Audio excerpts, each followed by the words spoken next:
হাই friends, আশা কৰোঁ সকলো ভালে আছে। মোৰ চেনেললৈ আপোনালোকক স্বাগতম জনাইছোঁ। আৰু আজি মই এটা নতুন ৰেচিপি লৈ আহিছোঁ, পিঠা ৰেচিপি। একচুৱেলি এইটো পিঠাও ক'ব পাৰি আৰু কেকো ক'ব পাৰি আপোনালোকে। আৰু এই ৰেচিপিটো বনাইছে মোৰ মায়ে আৰু মই আপোনালোকক দেখাবলৈ চেষ্টা কৰিছোঁ। আৰু এয়া লৈছোঁ মই নাৰিকল এটা ধুনীয়াকৈ ৰুকি লৈছোঁ। আৰু এয়া পিঠাগুড়ি মায়ে লৈছে 4-5 কাপমান পিঠাগুড়ি লৈছে। আৰু ইয়াতে দিছে নিমখ অকণমান, ইয়াতে দেখুৱাৰ দৰে, আৰু অকণমান বেকিং ছ'ডা।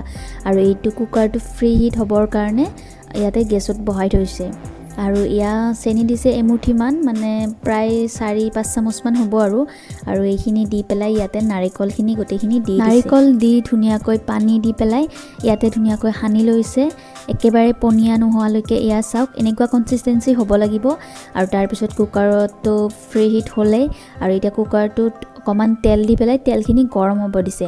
আৰু তেলখিনি যেতিয়া গৰম হৈ গ'ল, তেতিয়া ইয়াতে পিঠাগুড়িখিনি যিখিনি আছিলে সেইখিনি বনোৱা, সেইখিনি ধুনীয়াকৈ ইয়াতে দি পেলাই কুকাৰৰ ঢাকোনটো মাৰি দিলে। আৰু মাৰি দি পেলাই জুইটো একেবাৰে চিমত থৈ দিছে, একেবাৰে কমাই থৈছে। তাৰপিছত এয়া চাওক, এয়া ধুনীয়াকৈ হৈছে, আৰু অকণমান টাইম আছে। আৰু এয়া হৈ গ'ল পিঠাগুড়ি। বাৰু বন্ধুসকল, ভিডিঅ'টো চাই কেনেকুৱা লাগিলে জনাবলৈ নাপাহৰিব। প্ৰায় আধা ঘণ্টামান লাগিছে। আৰু এইটো খাবলৈ ইমানেই টেষ্টি নহয়, আপোনালোকে এবাৰ বনাই খাই চাব আৰু মোক জনাবলৈ নাপাহৰিব কেনেকুৱা লাগে।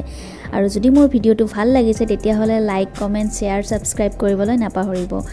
আৰু আগলৈ এনেকুৱা ভিডিঅ' পাই থাকিব আপোনালোকে। আৰু এয়া চাওক, মায়ে ধুনীয়াকৈ কাটিছে।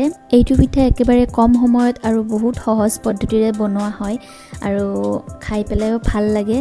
আৰু যিহেতুকে কম সময়ত হোৱা আৰু বেছি বস্তু নালাগে, যিহেতুকে পিঠাগুড়ি সকলোৰে ঘৰত থাকেই, সেইবাবে বনাবলৈও সহজ। আৰু এয়া চাওক, ধুনীয়া হৈছে আৰু ভিতৰ ফালেও সিজি গৈছে, আৰু খাবলৈ খুবেই টেষ্টি হয়। এবাৰ বনাই চাব আৰু খাই যাব। বাৰু বন্ধুসকল, মই আজিলৈ ভিডিঅ'টো ইয়াতে সামৰিছোঁ।